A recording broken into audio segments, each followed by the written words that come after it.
Why did you turn me into a yam to be sold in the market? I could not scream. My mouth was not my mouth anymore. It was filled with dark, wet soil. My body, once quick and lively, was now hard, thick, and heavy. I was trapped inside a prison of my own flesh, a prison that smelled of earth and roots. The last thing I had seen with my own eyes was my uncle's wicked smile as he picked me up from the floor of our hut. But I was not a girl anymore. I was a yam. It all started on the day the rains refused to come. The sun was hot and the ground was cracked like an old plate. My name is Idana, and I used to live with my mother and father on a large piece of land. Our farm was famous in the village for one thing, our yams. My father knew the secret of the soil. He would sing to the yams as he planted them, and they grew big and strong for him. We were happy. But then the great sickness came. It took my father first, then my mother a week later. I was left all alone, with only our land and the big, empty hut. That was when my father's brother, Uncle Uche, came from his village. He said he was there to take care of me. I was happy at first, but I soon saw the truth in his eyes. His eyes were not warm like my father's. They were small and hard like pebbles, and they were always looking at our land, not at me. He started selling the goats one by one, then the chickens. He ate the best parts of every meal, leaving me with scraps. He told me I was a useless girl, and that the land was wasted on me. I tried to be strong. I would go to the farm every morning, just like my father taught me. I would weed the soil and tend to the young yam shoots. I would sing to them the same songs my father sang. I believed that if I could just get one good harvest, I could show my uncle that I was not useless. One morning, I overheard him talking to a strange man from the city. The man had a shiny face and wore clothes that looked too hot for our village. The whole piece of land, my uncle was saying in a low voice. It is very fertile. You can build many big houses on it. And the girl? The man asked. The girl is no trouble. She will be gone by the time you bring the money, my uncle promised. My heart fell into my stomach. He was selling my home. He was selling my father's land. I ran out from behind the hut. No! I shouted. My voice was small, but it was full of fire. You cannot sell my father's land. Uncle Uche looked at me with pure shock, which quickly turned to anger. His face twisted into an ugly shape. The city man just laughed, got into his noisy motor car, and drove away, leaving a cloud of dust behind. That evening, my uncle was strangely quiet. He did not yell at me. He did not even look at me. Then, just as the sun was setting, he came to me with a wooden cup. Idana, he said, his voice smooth like oil. I was wrong. A child should not carry so much anger. Let us drink and forget this bad day. This is special water to make peace between us. I looked at the cup. The water inside was dark and thick, not like the clear water from our well. It smelled of strange herbs and something bitter, like a rotten root. I did not want to drink it, but I was scared of him. I was scared of what he would do if I said no. My hand trembled as I took the cup. Drink it all, he urged, his pebble eyes watching my every move. Hoping it would truly bring peace, I closed my eyes and drank.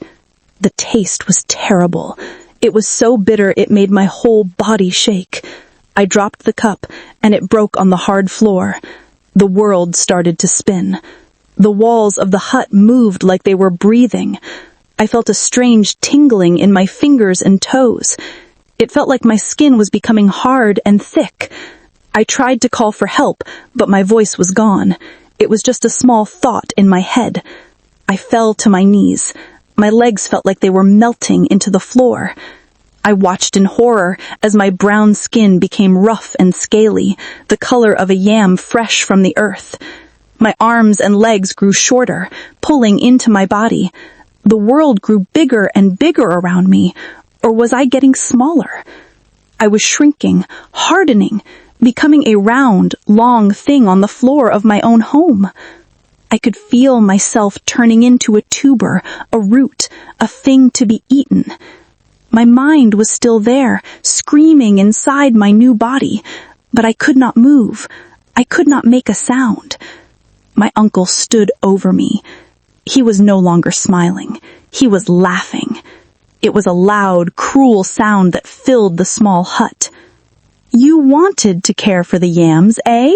he sneered, poking my new body with his toe. "Well, now you are one of them. The biggest and finest yam from the farm. You will fetch a good price at the market tomorrow." He picked me up. I was heavy and awkward. He threw me into a large, rough sack with the other yams he had harvested. The darkness inside the sack was total. I could feel the other yams pressing against me. They were just vegetables. They didn't have a screaming girl trapped inside them. The sack was thrown onto the back of his old bicycle, and I could feel the bumpy ride as he started the long journey to the market. I was a yam, and I was going to be sold. The world was dark, hot, and smelled of dirt. Every bump on the path was a small pain. My uncle's old bicycle rattled and creaked, and with every turn of the wheels, I was knocked against the other yams in the sack. They were hard and unfeeling. They did not know that one of them was not a yam at all, but a girl named Donna, whose heart was beating with a fear so big it felt like it would split my new body in two. I tried to count the bumps to keep my mind busy, but I soon lost track. All I could feel was the shaking, and all I could hear was the heavy breathing of my uncle as he pedaled his way to the market. After a very long time, the bicycle stopped. The air changed. I could hear many voices, a river of sound that flowed all around us.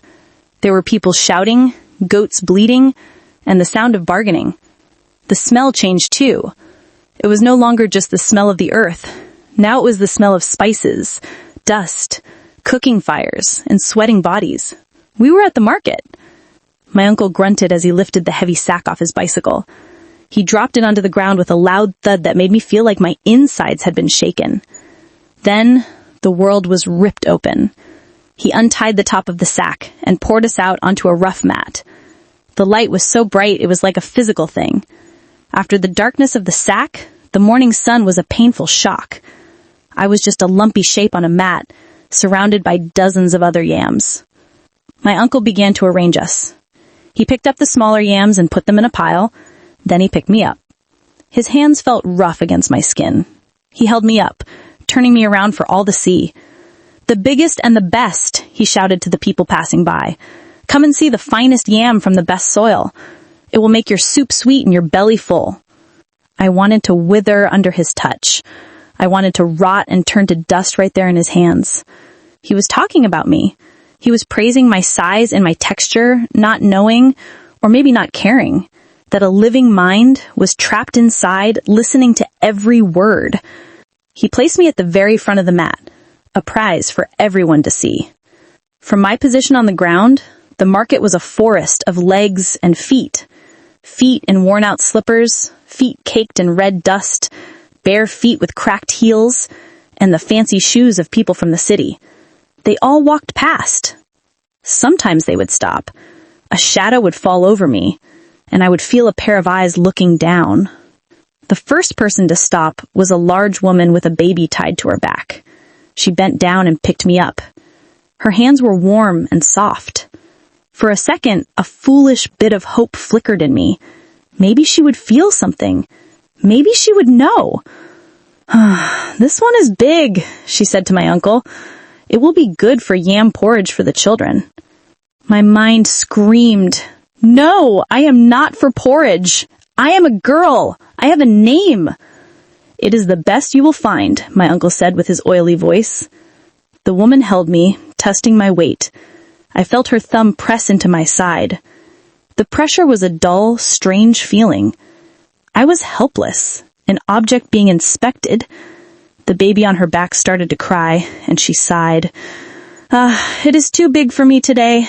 I will take 2 of the smaller ones instead." She put me down and chose 2 other yams. Money was exchanged, and she walked away. I was safe for now, but my whole being trembled. The sun climbed higher in the sky. It beat down on my rough skin, making me feel hot and dry. More people came. A thin man with a sharp face tapped me with his knuckle, listening to the sound. "Too hard," he said, and walked away. A young woman argued with my uncle about my price for a long time, but in the end she left without buying me. With each person who looked at me, touched me, and then left, a new wave of fear and relief washed over me. My uncle was getting angry. He had sold almost all the other yams. Soon I was one of only 3 left on the mat. "Useless girl," he muttered under his breath, looking down at me. "Even as a yam you cause me trouble." He kicked me lightly with his foot, rolling me over. The world spun for a moment, and I was now facing a different part of the market. The day was ending. The crowds were getting smaller. The shadows were growing longer. I started to wonder what would happen if I was not sold. Would he take me back home? Would he leave me here to rot? Or would he take me home and cook me himself? The thought was so horrible I felt a coldness spread through me, a coldness that had nothing to do with the evening air. Just as my uncle was starting to pack up his mat, another shadow fell over me. I did not look up, tired of the cycle of hope and fear. But this shadow stayed. "How much for this last one?" a voice asked. It was a woman's voice, but it was old and cracked like a dry pot. "Ah, Mama," my uncle said, his voice suddenly cheerful again. "For you, a special price. This is the king of all yams. See how strong and healthy it is?" I felt myself being lifted one more time. The hands that held me now were different. They were small and bony and covered in wrinkled skin. They did not hold me like a piece of food. They held me with a strange gentleness, as if I were a sleeping baby. The old woman brought me close to her face. I could not see her clearly, only her shape against the setting sun. But I could feel her eyes on me. Her eyes were not just looking at my size or my skin. It felt like she was looking right through the rough brown peel, past the hard white flesh, and into the very center of me, where the real Adana was hiding, small and terrified. It felt like she could hear my silent screams. "There is a great sadness in this one," she whispered, so softly I wasn't sure if I had heard it or imagined it. My uncle just laughed. "It is a yam, old mother. It has no feelings." "Everything that grows from the earth has a spirit," she said quietly. "I will take it." My uncle's greedy hand snatched the coins from her. He didn't even say thank you. He just started folding his mat, eager to be gone. The old woman did not put me in a rough sack. She had a soft, woven basket, and she placed me inside it carefully, on top of some green leaves. She lifted the basket and placed it on her head. With a steady, slow walk, she began her journey away from the market. The sounds and smells of the market faded behind us. I was in a basket on an old woman's head, being carried to a place I did not know. Where was she taking me? To a cooking pot? To a dark kitchen? I did not know. I only knew that I had been sold, and my fate now rested in the hands of a stranger. The journey in the basket was very different from the ride in my uncle's sack. The woman walked with a slow, steady rhythm. Sway, step, sway, step. It was almost calming. The noise of the market faded behind us, replaced by the quiet sounds of the evening. I could hear the crickets beginning their night song. I could smell the damp earth and the sweet scent of night flowers. The air grew cooler, and it felt good against my hot, dry skin. For the first time since I had become a yam, I did not feel like I was about to be destroyed. I was still scared, but it was a different kind of fear now. It was the fear of not knowing. We walked for a long time.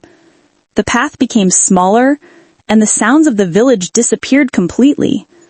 We were walking into the bush. My uncle had always told me stories about the spirits that lived deep in the bush, and a new wave of fear washed over me. Was this old woman taking me to be an offering? Was I to be left at the root of a big tree for something that lived in the dark? The gentle swaying of the basket was no longer calming. It felt like I was being rocked to a terrible sleep. Finally, the walking stopped. I heard the sound of a wooden door grating open. The woman bent down, and the basket was lifted from her head. I was brought inside. The air in her hut was thick with the smell of dried herbs, wood smoke, and something else, something old and powerful, like the smell of the earth after the first rain. It was a small hut, I could tell. When she placed the basket on the floor, my view was limited. I could see the hard-packed earth of the floor, the base of a low wooden stool, and the bottom of walls that were stained dark by years of smoke from a cooking fire. My heart, which was no longer a real heart but a deep feeling in the center of my YAM toddy, began to beat hard again. This was it, the kitchen, the end. I listened for the sound of a knife being sharpened. I waited for the clatter of a pot being placed on the fire. But the sounds never came. The old woman did not take me to her cooking place. Instead, she gently took me out of the basket. Her bony fingers were surprisingly careful. She laid me on a clean, soft mat in the center of the room, away from the cooking fire. It was a place of honor, like where a respected guest would sit.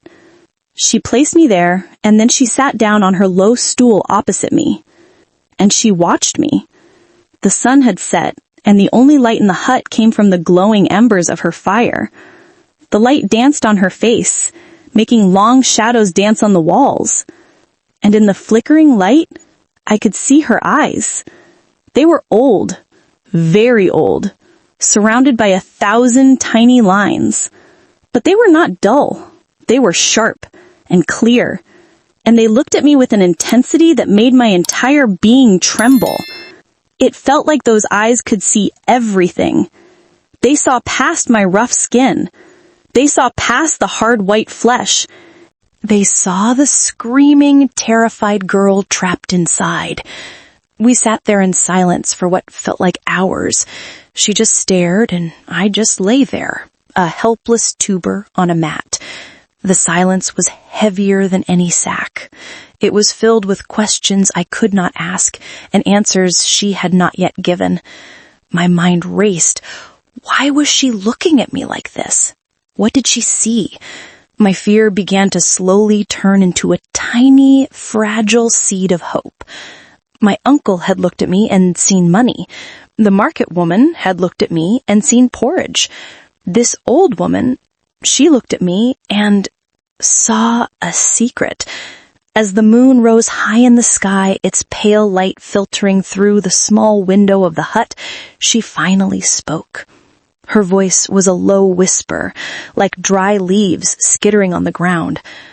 "A child's spirit should not be caged in a root," she said to the silent room. "This is wicked work. The earth cries out when its gifts are used for such things." My silent mind exploded with relief. She knows! She knows! I wanted to roll, to jump, to do anything to show her she was right, but I could not move. I could only lie there, a prisoner in my own body. The old woman sighed, a long, deep sound that seemed to carry the sadness of the whole world. "Your uncle is a foolish man. He has meddled with things his spirit is too small to understand. He traded his own blood for a piece of land." She shook her head slowly. "But what is done with the bitter root can sometimes be undone with the sweet flower." She rose from her stool, her old bones creaking like dry wood. She did not move towards a knife. She moved towards a dark corner of the hut. She began to gather things. I could hear the soft rustle of dried leaves, the clink of small pots, and the slosh of water being poured into a clay bowl. She brought the items back and placed them in a circle on the floor around my mat. There was a small bowl of clear water, a bundle of fresh green leaves I did not recognize, a piece of white chalk, and a small, fat candle. She was not preparing to cook me. She was preparing for something else, something that involved magic. Her face in the dim light was serious, her mouth set in a thin, determined line. She looked from the items on the floor back to me, and her eyes held a new light. It was not just knowing now. It was a look of power, the look of a person who was about to fight. She took the white chalk and began to draw strange symbols on the floor around me. My hope grew so large it felt like a sun burning inside my chest. Was this my chance? Could this strange old woman with the knowing eyes really set me free? Or was this just another kind of trap, a different kind of magic that would lead to a different kind of end? I did not know. I could only lay on the mat and watch as the old woman prepared her magic, my entire future resting in her wrinkled, gentle hands.